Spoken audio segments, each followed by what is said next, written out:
He led me to the back, to a graveyard of old electronics. There, among the dead VCRs and skeletal radios, was a TV. It was an old CRT model, a heavy, beige plastic cube with a bulging glass screen and clunky dials instead of buttons. It was probably from the early 90s. It was ugly, but it was big, and the old man swore it worked. $20. I hauled it the half-mile back to my apartment, my arms screaming in protest. That night, for the first time in years, my apartment wasn't silent. I plugged it in, attached a cheap set of rabbit ear antennas I'd bought for $1, and after a burst of static, a picture flickered to life. It was glorious. The sound of a cheesy sitcom, the bright, saturated colors, it was like a window had been opened in my gray little prison cell. It pushed the silence back. I felt normal. Less alone. For the first few weeks, it was my lifeline. I'd come home from work, turn it on, and just let the noise wash over me. I watched old movies, news channels, bad reality shows.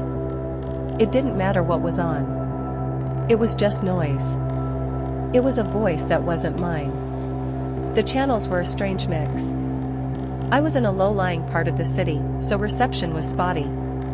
I got the main local affiliates, a Spanish-language station, a 24-hour weather channel, and a bunch of fuzzy public access feeds.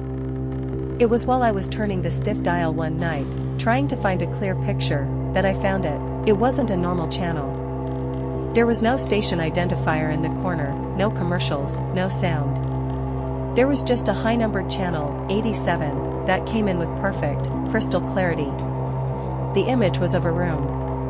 A completely white, seamless room with no doors or windows visible.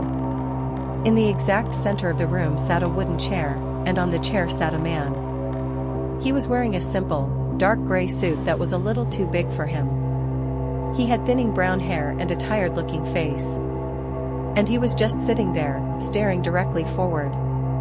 Directly at the camera. Directly at me. My first thought was that it was some kind of minimalist art project. One of those things you see in a modern art museum. Or maybe a prank. I watched for 10 minutes. He didn't move. He didn't even blink. The sheer stillness of it was unnerving, but also compelling. In a house full of manufactured noise, this silent, staring man was the quietest thing of all. Eventually, I got bored and turned the channel, but the image of him stayed with me. A few nights later, my curiosity got the better of me. I turned the dial back to channel 87. He was still there.